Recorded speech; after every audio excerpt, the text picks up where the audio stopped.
À la une ce soir, la CFTU menacée à cause de la non-exploitation du TCSP. Les gestionnaires de la structure parlent d'une dette de 20 millions d'euros. La marche à blanc n'aurait pas été financée. Aucun accord n'aurait été obtenu avec l'autorité Martinique Transport. Christian Raffa, Ralph Monplaisir et Justin Pamphile, trois nouveaux visages du mouvement En Marche Martinique. Le recrutement de ces trois maires devrait répondre aux futures échéances électorales. Fin de la grève des agents territoriaux dans les établissements scolaires. Ils ont signé un protocole de fin de conflit à la mi-journée. En revanche, la mobilisation des syndicats enseignants continue et certains collèges devraient rester fermés demain. Et puis, notre JT des communes vous emmènera ce soir au Prêcheur. Les coulées de boue font de plus en plus de dégâts. Un snack s'est effondré dans la matinée et les apiculteurs voient leurs ruches menacées. Bonsoir à tous, heureuse de vous retrouver dans cette tranche info que vous pouvez suivre en direct sur Facebook. Il faut que les bus à haut niveau de service soient mis en service. C'est en substance le message qu'ont fait passer les représentants de la CFTU cet après-midi en conférence de presse. L'entreprise aurait une dette de 20 millions d'euros liée à la non-exploitation du TCSP. De plus, la marche à blanc opérée en août dernier n'aurait toujours pas été financée, mettant en péril la structure. Explication de Marie Tricot et Loïc Régis. La dette avancée est colossale, 20 millions d'euros. Marche à blanc non réglée, factures impayées et autres coûts d'entretien. Le TCSP sans fonctionner, mais les finances de la CFTU en péril. La situation serait intenable.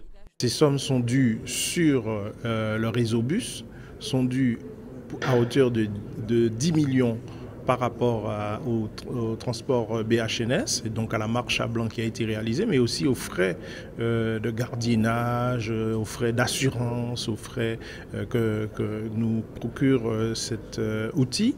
Et puis aussi, il y a une révision que nous avons facturée récemment, mais tout cela s'élève à bien 20 millions d'euros. Un obstacle de taille qui ne semble pas refroidir le délégataire de service public. Le représentant de la CFTU affirme être prêt pour la commercialisation. La société a formulé une deuxième proposition de coût d'exploitation à Martinique Transport en réduisant de 3 millions ses frais de fonctionnement. Nous sommes à 12 376 000, simplement parce que nous avons indiqué d'ailleurs à l'autorité unique, conformément à ses orientations, à ses décisions, que certaines prestations resteraient à sa charge. Les batteries des bus qui ont un coût élevé ne seront pas à notre charge. Dans cette configuration-là, la gestion des gares de Carrère et de Mao, et notamment en matière de gardiennage, de vidéosurveillance, ne seront pas à notre charge. Et donc nous avons épuré en quelque sorte la proposition. L'offre devra être étudiée et votée par l'autorité organisatrice du transport, ce qui ne semble pas être à l'ordre du jour. On sera toujours dans une guerre d'experts, une guerre de chiffres. Vous savez, il y a une façon très simple de se mettre d'accord sur les chiffres et sur les coûts. Faisons rouler le TCSP, passons une convention provisoire avec la CFTU sur l'exploitation du TCSP, constatons les coûts du fonctionnement de 12 BHNS de 5h du matin à 22h avec une fréquence de passage de 8 minutes. Et à partir de là, la réalité des faits mettra tout le monde d'accord. La CFTU a obtenu une attestation du Trésor public reconnaissant la dette de Martinique Transport. L'entreprise espère un règlement rapide. Dans le cas contraire, elle n'exclut pas des perturbations sociales. Au chapitre politique, le mouvement macroniste En Marche Martinique a tenu ce matin sa première conférence de presse de l'année. Christian Raffa de Saint-Pierre, Justin Pamphile du Lorrain et Ralph Monplaisir de Casse-Pilote ont été présentés comme les trois nouveaux visages du parti. En Marche Martinique compte aujourd'hui 770 militants et 12 comités locaux. Le recrutement de ces trois maires devrait répondre aux futures échéances électorales. Justin Pamphile devra se positionner face à ses collègues d'Ensemble pour une Martinique nouvelle. Il s'est exprimé face à la caméra de Marie Tricot et Loïc Régis. EPMN a ses idées. Simplement aujourd'hui, la route que j'ai partagée à un moment donné avec EPMN, je l'ai dit, semble trouver ses limites. Je vais les rencontrer, discuter avec eux pour leur dire depuis un moment ce que je leur dis. Il faut qu'il y ait une véritable animation, qu'il faut qu'il y ait un véritable projet qui se construise, non pas sur la base de l'histoire, mais sur la base de ce que les Martiniquais attendent aujourd'hui et dans lesquels ils se projettent.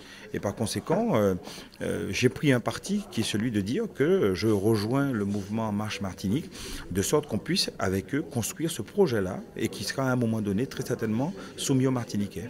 J'ai été parmi ceux qui ont soutenu les Républicains et je reste profondément attaché au parti, ou tout au moins à ce qu'il est à la base, mais l'évolution qu'il y a depuis quelque temps ne correspond pas à ma philosophie personnelle. Et de plus, les élections présidentielles m'ont permis de constater qu'on avait un président de la République et un gouvernement qui faisait tout pour mettre en œuvre ce qui, depuis plus de 35 ans, est annoncé comme devant se faire et que personne n'a eu le courage de faire ou d'aller jusqu'au bout. Donc là, j'espère que ce gouvernement pourra le faire et je soutiens ce gouvernement et c'est pour ça que je suis allé à En Marche. Au chapitre social, la mobilisation des agents territoriaux est terminée. Les lycées qui étaient bloqués par le personnel en charge de la maintenance seront donc ouverts normalement dès demain. En revanche, la mobilisation des syndicats enseignants continue avec pour conséquence le blocage de certains collèges. Explication de Marie Tricot et Loïc Réchis.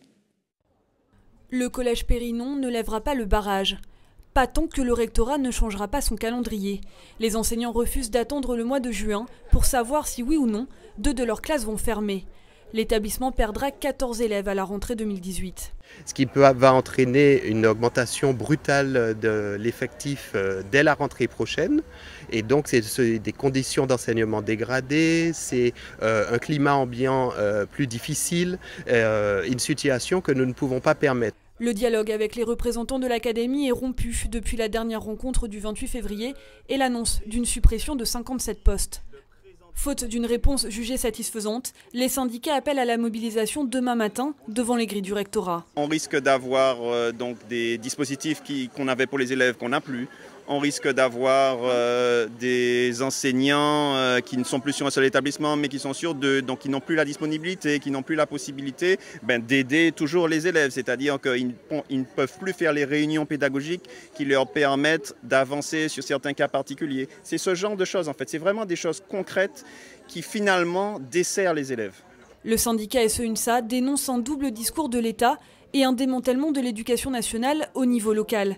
Les spécificités de notre territoire ne seraient pas prises en compte. Nous demandons que justement on puisse maintenir le maintien des moyens qui sont actuellement alloués à l'Académie de la Martinique pour permettre justement que nous fassions ce diagnostic partagé et qu'on puisse inscrire l'Académie de la Martinique en zone rurale pour le maintien des moyens. On nous traite comme une académie urbaine. Or, toutes les missions parlementaires qui sont venues en Martinique disent bien que c'est lorsqu'ils sont venus en Martinique qu'ils ont compris qu'on ne pouvait pas nous attribuer des critères d'académie urbaine. Autre conflit, celui des agents territoriaux. Malgré la grève, ce matin, les grilles des lycées Schellcher et Bellevue étaient à nouveau ouvertes. Les chaînes qui étaient posées depuis maintenant jeudi dernier n'étaient plus là ce matin. Donc nous n'avons pas forcé de cadenas, rien du tout. Nous n'avons fait qu'ouvrir le portail. Les enseignants étaient nombreux, ils étaient tous là. Les élèves beaucoup moins. Justement, j'espère que demain, si les choses restent en l'état et ne dégénèrent pas, j'espère qu'ils seront tous présents puisqu'il faut à tout prix que les cours reprennent. En cours de journée, un accord a été trouvé avec les élus de la CTM. Une charte tripartite entre la collectivité, le rectorat et les agents territoriaux sera établie pour améliorer leurs conditions de travail. Et j'ajoute que parmi les accords obtenus entre les conseillers exécutifs Sylvia Saïd-Soutane, Francis Carole et les grévistes ce midi, il a été acté qu'une charte précisera les missions et modalités de tous les agents. Un courrier sera d'ailleurs remis au chef d'établissement pour leur rappeler leur champ d'intervention. Et si certains élèves pourront reprendre les chemins de l'école dès demain, les professeurs d'histoire géo, eux, ont eu cours aujourd'hui. Ils ont participé à une journée de sensibilisation à l'éducation morale et civique. Il s'agit d'une initiative du rectorat qui remonte à 2001. Objectif, réactualiser leur connaissance du paysage géopolitique français. Une centaine d'entre eux se sont donc rendus au Fort Saint-Louis ce matin avec pour ambition de mieux accompagner leurs élèves dans l'apprentissage à la citoyenneté. Voyez les précisions recueillies par Marie Tricot et Loïc Régis. Apprendre aux gamins comment l'armée a intervenu au cours des cyclones Maria, Irma, etc. Concrètement, ce qu'ils ont fait, qu'est-ce qu'ils ont mis en place, comment à partir justement des forces armées aux Antilles, les opérations ont été menées, en quoi les Antilles sont une plateforme importante. On est en contact avec des gens qui sont sur le terrain. Ça fait toute la différence entre ce qu'on nous enseigne, nous, ce qu'on va lire. Donc on entend des gens qui parlent de leur expérience, qui disent vraiment ce qu'ils ont expérimenté sur le terrain. Et pour nous, c'est formateur et de les entendre, avoir des témoignages concrets pour des gamins qui ont vraiment besoin de concret. Ces programmes d'éducation morale et civique, n'importe quel enseignant doit être capable de l'enseigner. Même un enseignant qui fait par exemple peinture en bâtiment doit être capable d'enseigner les valeurs de la République. Je vous poserai même la question, quels sont les symboles de la République? Vous voyez très bien que c'est pas toujours simple de pouvoir répondre et surtout d'enseigner une matière pour laquelle on n'est pas formé. Et c'est dans cet esprit que les Forces armées des Antilles, depuis 2001, sont partenaires pour la formation des enseignants. Et nous continuons à parler éducation avec la 5e édition de la Nuit de l'orientation programmée ce samedi devant le siège de la CCIM à la rue Ernest Desproges à Fort-de-France. La directrice des formations de la CCIM est notre invitée ce soir, Vesna Milakovic. Bonsoir. Bonsoir. Merci d'avoir accepté notre invitation. Alors, il s'agit d'un rendez-vous dédié aux jeunes, aux demandeurs d'emploi et également aux personnes en situation de reconversion. La thématique de cette année est la mobilité. Alors, quels sont les différents partenaires qui peuvent aider à la mobilité de ce public si diversifié déjà?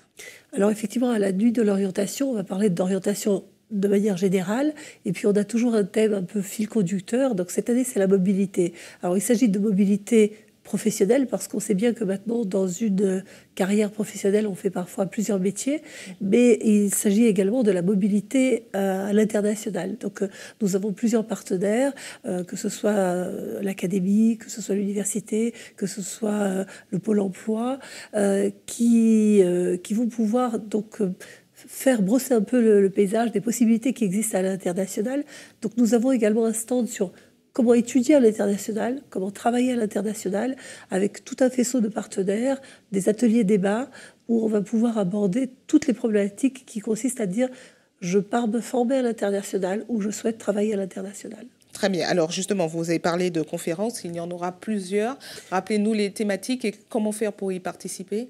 Alors la Nuit de l'orientation est ouverte à tout le monde, donc c'est gratuit, c'est de 15h à 21h, samedi 10. Et donc les conférences débats, donc il y en a une à 17h30, une à 18h30, une à 19h30, donc il y en a 3 en tout. Donc les thèmes sont les suivants. Donc comment réussir son entrée dans l'enseignement supérieur, puisque je vous disais, notre public, majoritairement, ce sont des jeunes. Comment effectivement réussir sa mobilité à l'international. Et là, on a un certain nombre de partenaires, mais également des personnes qui ont eu l'occasion d'étudier, de travailler à l'international, qui viennent témoigner de leur expérience. Et puis, la dernière conférence, en fait, c'est comment réussir sa vie professionnelle en dehors, on va dire, des parcours classiques des grandes écoles ou des études supérieures. Et là, on a des témoignages très intéressants, des gens qui ont trouvé des voies, que ce soit l'apprentissage ou de l'auto-formation, avec des très belles réussites. Et donc, des pistes de réflexion. Alors, vous avez choisi comme parrain Jérémy Pastel, qui a publié le guide « Comment cartonner en affaires » et comme marraine la blogueuse Petit Bout de Soleil. Oui. Alors, quelles seront leurs missions pendant cette nuit de l'orientation? Donc la mission d'un parrain ou d'une marraine, c'est d'abord de témoigner de sa propre expérience. Jérémy Pastel, comme lui-même le dit, c'est un jeune Martiniquais qui est parti avec très peu d'argent en poche. Je ne sais pas si c'est vrai, mais la légende dit qu'il est parti avec 20 € en poche. Et donc il a réussi une très très belle carrière. Il a racheté d'abord une entreprise, puis plusieurs. Donc il a vraiment une envergure internationale et il est effectivement un modèle pour l'ensemble des jeunes entrepreneurs et je l'espère aussi pour nos Martiniquais, pour leur donner envie aussi de se lancer. Et Petit bout de soleil, c'est un tout autre profil. Ah oui, elle est effectivement très belle, qui est très drôle, très suivie. Et alors c'est pour plusieurs raisons. D'abord parce qu'elle est inspirante, je dirais, mais aussi parce qu'on voulait faire un focus sur ces nouveaux métiers qui justement ne passent pas peut-être par les cursus classiques et qui ont un impact sociétal et aussi un impact auprès de la jeunesse. Le métier de blogueur, effectivement. Alors, il s'agit de la 5e édition de cette nuit de l'orientation, un rendez-vous qui rencontre de plus en plus de succès. Est-ce que vous avez déjà des retours sur ceux qui ont participé? Est-ce que vous en avez suivi et à qui ça a réussi? Mais écoutez, les retours sont nombreux. Effectivement, on a des très très belles réussites, des jeunes qui sont venus se renseigner il y a quelques années parce qu'ils avaient aucune idée de ce qu'ils souhaitaient faire, d'autres qui venaient confirmer leur choix, qui n'étaient peut-être pas forcément d'accord avec ce que les parents souhaitaient et qui, plusieurs années après, non seulement nous ont fait des retours satisfaisants en disant effectivement c'était bien ça m'a vraiment aidé, mais aussi ont été des prescripteurs parce qu'ils nous ont envoyé des amis, de la famille, en disant va quand même te renseigner, c'est intéressant, tu vas apprendre des choses. Très bien, merci à vous d'avoir répondu à nos questions. Et puis on rappelle que la nuit de l'orientation, qui en est à sa 5e édition, est programmée ce samedi à la rue Ernest Desproges devant le siège de la CCM. Absolument. Merci à vous. On vous attend tous. Merci. Restez avec nous à suivre dans cette édition. Nous irons en Guadeloupe où les services du CHU ont été délocalisés sur 2 sites, des déménagements qui ne satisfont pas le collectif de défense des usagers. En Guyane, le marché de Cayenne a été élu parmi les plus beaux marchés de France. Nous vous proposerons une visite guidée. Puis dans notre JT des communes, nous vous emmènerons au Prêcheur où les coulées de boue font de plus en plus de dégâts. Vous le verrez, un snack installé sur place depuis 4 ans s'est effondré. Je vous le disais, partons tout de suite en Guadeloupe avec cette annonce du conseil de surveillance du CHU de Pointe-à-Pitre. Une partie des services sera délocalisée sur 2 sites. Ce déménagement, pourtant réclamé par le collectif de défense des usagers, ne satisfait pas tout le monde, la délocalisation n'étant que partielle. Voyez ces explications d'Anne-Elisabeth Artsen.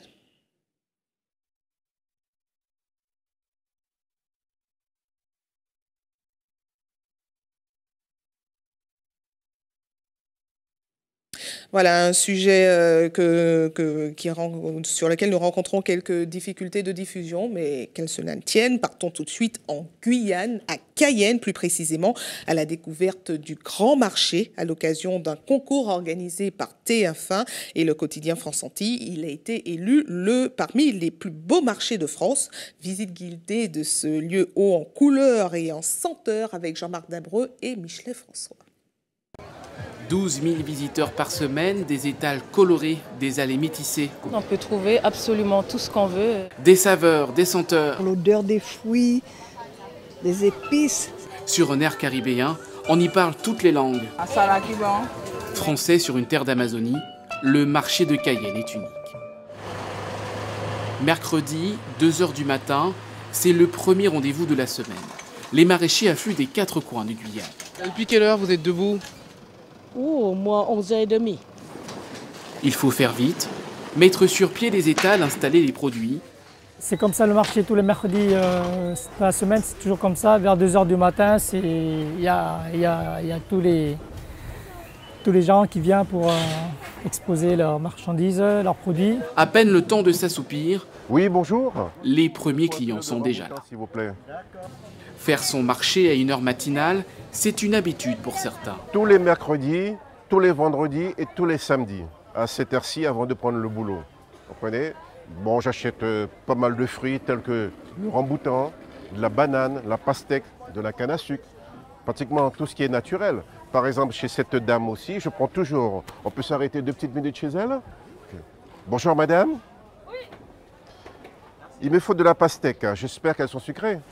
Les heures passent et les allées se remplissent jusqu'au lever du jour. Nous rencontrons cette dame, elle ne raterait un jour de marché pour rien au monde. Même là, je n'est pas bonne, je viens au marché. Qu'est-ce qu'il y a de bon aujourd'hui ? Il lui faut du poisson frais et elle a l'embarras du choix. Du vivano, de la coupe à barrière, du paracis, du mulet.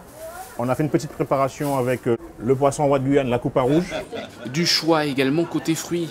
aux formes et aux couleurs éclatantes. Ça, c'est un fruit qui nous vient surtout du Brésil, qui est aujourd'hui planté ici. Ça s'appelle du cupuaçu. Et c'est un fruit qu'on fait souvent du jus, des crèmes, des glaces. Ça, c'est du rambutan. Le rambutan, ça vient de pays Laos et Thaïlande, il y en a beaucoup ça. Et ça, c'est comme de litchi, mais avec des poils. Le marché de Cayenne, c'est aussi son bâtiment principal, installé au cœur de la ville depuis 1907. Il est resté quasi à l'identique au fil des années. Sa structure métallique, conçue par Gustave Eiffel, abrite une centaine d'exposants. Le régisseur connaît chacun d'entre eux. D'après moi, c'est le plus grand centre commercial qui est en Guyane. C'est le marché. Parce qu'on trouve un peu de tout. Et c'est là que tout le monde se côtoie, tout le monde se voit. C'est comme une famille, là. Au marché, c'est comme une famille. Ouais. Tout le monde se connaît, on se dit bonjour, on se côtoie. Il n'y a pas de crise de jalousie, chacun a ses clients. Bonjour madame. Au marché de Cayenne, pour faire des affaires, il vaut mieux parler plusieurs langues. La promotion de salade, comment ça va l'aider? Même au prix, c'est réel. C'est réel. Et c'est ça là. Faut chez là. Tem pimentinha também. Ni hao ma. Xin khoai long à. Lieu d'échange, de rencontres et de partage, on y trouve tous les ingrédients pour un savoureux bouillon de culture.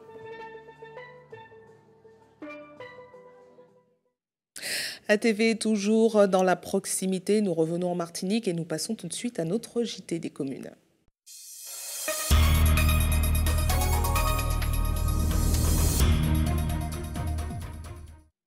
Je vous le disais en titre, le JT des communes de ce soir vous emmène aux prêcheurs. Les coulées de boue continuent à traumatiser les riverains. La sirène d'alerte a retenti hier soir pas moins de 8 fois. Ajoutez à cela la marée du jour qui a rongé sur les berges de la rivière entraînant la destruction d'un snack. C'est un reportage de Johan Boulard. C'est une scène de désolation à laquelle Bertha assiste, impuissante. Son restaurant La Belle-Vue chez Tata s'est effondré. Les Lahars ont eu raison de la structure. Vous voyez ce qui s'est passé? Eh bien, il y a mon truc est déjà parti. La toiture qui est partie déjà. Il y a mon podium qui est parti. Et voilà, j'ai un chapiteau qui est qui n'est pas sur pied. Je vais peut-être la perdre. Et j'ai pu enlever tous les matériaux qui étaient dans le snack. C'est très très dangereux aujourd'hui. Il y a le préfet qui est passé déjà me voir, il y a le maire qui est passé me voir. On a déjà mis un arrêté. Et je pense d'ici la semaine prochaine, on va travailler pour voir où on doit me placer. Une érosion due à 2 mois de débordement, le plus souvent nocturne, comme hier. Alors les préchotins ne dorment plus que d'un œil. On va dormir bien, c'est ouvert, c'est fermé. C'est toute la nuit, même là, moi, levé à 5 h du matin, moi, je retombe la sirène. En fait, c'est toute la nuit là, comme ça, agité comme ça. Et puis, autant de là, la rivière qui a coulé, là, moi, qui a habité, ou qui a senti vibration, rivière là, qui a descendu. Tellement qu'il a descendu fort, et qu'il a descendu avec bonne pression. Tout le monde arrive là même. Alors, si tu travailles tout avant, tu ça, mais c'est tout d'un coup, arrivé. Et pas de l'appli, c'est l'appli qui fait ça, pour nous prendre le soleil, tout y est. Alors même pas ça, hein? Un risque de tous les instants, auquel s'ajoutent d'énormes pierres charriées par les eaux, reposant dans le lit de la rivière. Ah ben là, il y a du mal de plus en plus, puisque moi-même, pas moi, là, je vais t'amener gros comme ça. Alors, moi-même, un tchète, gros, ça va faire pas de dégâts, hein? Si j'en vais là, pas là, il prend aux habits, mais il prend pas au bout, mais la nuit, tout est fini pour cher. L'inquiétude a d'ailleurs poussé les riverains à se rendre à la CTM vendredi dernier pour demander des mesures fortes. Des revendications entendues par l'exécutif, notamment au niveau des travaux de curage. Aujourd'hui, il n'y en a pas, c'est un peu normal parce que les conditions de curage ne sont pas réunies, parce qu'il y a aussi la sécurité des conducteurs et puis la possibilité aussi pour les engins d'entrer dans la ligne de la rivière. Mais bon, nous maintenons l'idée, la nécessité de renforcement des moyens. Il y a une amélioration à ce niveau-là, donc on peut dire qu'on a été à peu près satisfait. La ville espère voir bientôt la mise en place d'un comité de pilotage conformément aux engagements de la collectivité. En attendant, des cellules d'aide et d'écoute ont vu le jour pour soutenir les préchotins dans cette épreuve. Et en plus des commerçants très impactés par les coulées de boue, les apiculteurs souffrent également de la situation, surtout ceux qui ont leurs ruches installées sur les berges de la rivière. Hubert Bornil et Valérie Vincent sont allés à leur rencontre. Regardez. On est sur les berges de la rivière du Prêcheur, un bel endroit, mais alors difficulté pour les apiculteurs qui sont installés ici depuis quelques années. À cause des lares, ils ont perdu énormément de ruches et pour ces hommes, c'est toute une question de reconstruction à présent. Rémi Pilotin est un apiculteur bien connu dans la commune. Avec d'autres passionnés des abeilles, il a placé ses ruches non loin de la rivière du Prêcheur, un endroit réputé pour ses nombreux arbres du Saint-Sacrement. Il serait responsable de la qualité exceptionnelle du miel fait au Prêcheur. C'est un miel qui est demandé par les connaisseurs. Ça, c'est des abeilles mortes. Depuis le début de l'épisode lard, la production de miel a pris un sérieux coup. Ici, la rivière a emporté plus de 70% des ruches. Nous sommes 3 apiculteurs ici. Alex Maxime, Alain Maxime et moi-même. Donc, il y avait 3 ruchers. Quand la rivière est arrivée, enfin le lard, a traversé le rucher et a emporté toutes les ruches d'Alain Maxime. Donc soit une trentaine de ruches environ. Et puis moi j'avais des ruches un peu partout là, et de l'autre côté, le lard les a emportées. Impuissant face à cette situation, Rémi Pilotin reste cependant lucide. L'apiculteur poursuit son activité tout en espérant des jours meilleurs. On va attendre et dès que ça va se préciser, dès qu'on aura de l'assurance que ce phénomène est terminé, à ce moment on va pouvoir remettre des ruches, mais un peu plus vers l'intérieur. Parce que là maintenant, bon, on voit bien que c'est le chemin de la rivière. Alors, si la rivière du Prêcheur est devenue un lieu de curiosité pour de nombreux Martiniquais, ça ne nous empêche pas de savoir qu'il y a ici des apiculteurs qui sont en difficulté. Heureusement, les autorités ont été saisies de l'affaire, une situation sur laquelle ils réfléchissent en ce moment. Nous poursuivons avec ces images de sargasses observées à la presqu'île du François, une invasion spectaculaire constatée par les riverains depuis ce matin. Nous remercions d'ailleurs la téléspectatrice qui nous a envoyé ces images. Si comme elle, vous êtes témoin d'un événement spectaculaire, n'hésitez pas à nous envoyer à l'adresse info@wipa972.com ou nous contacter par téléphone au 05 96 55 12 12. Information pratique avant de refermer cette édition. Notez que des travaux visant à sécuriser le passage des convois exceptionnels transportant 7 éoliennes dans le cadre de la réalisation d'un projet privé de production d'électricité commenceront dès demain dans l'extrême nord. L'accès au bourg de Grand-Rivière sera donc perturbé et réglementé tous les jours ouvrés à partir de demain donc de 8h30 à 11h30 et de 13h30 à 20h30 avec des coupures aléatoires n'excédant pas les 30 minutes. La circulation sera complètement libre en revanche de 11h30 à 13h30 et le chantier devrait durer jusqu'au 30 mars prochain. Notez que des coupures d'eau sont à prévoir demain de 8h à midi à Fort-de-France dans les quartiers Corridon, Mout, Entraide, Morne-Calbas 2 et Montgérald. Enfin, dernière information pratique à l'attention de ceux qui souhaitent faire un don de sang demain. Notez qu'une collecte sera organisée de 8h à 13h à l'EGC Martinique, Chelcher. Et puis, comme chaque jour ouvré, une équipe sera également à votre disposition de 9h à 16h à la Maison du Don, derrière le CHU Pierre Zobda-Kidman au quartier La Ménard à Fort-de-France. Et c'est la fin de cette édition. Mais ne bougez pas, on se retrouve dans une poignée de secondes avec Régine Germani en Tchèque. A tout de suite.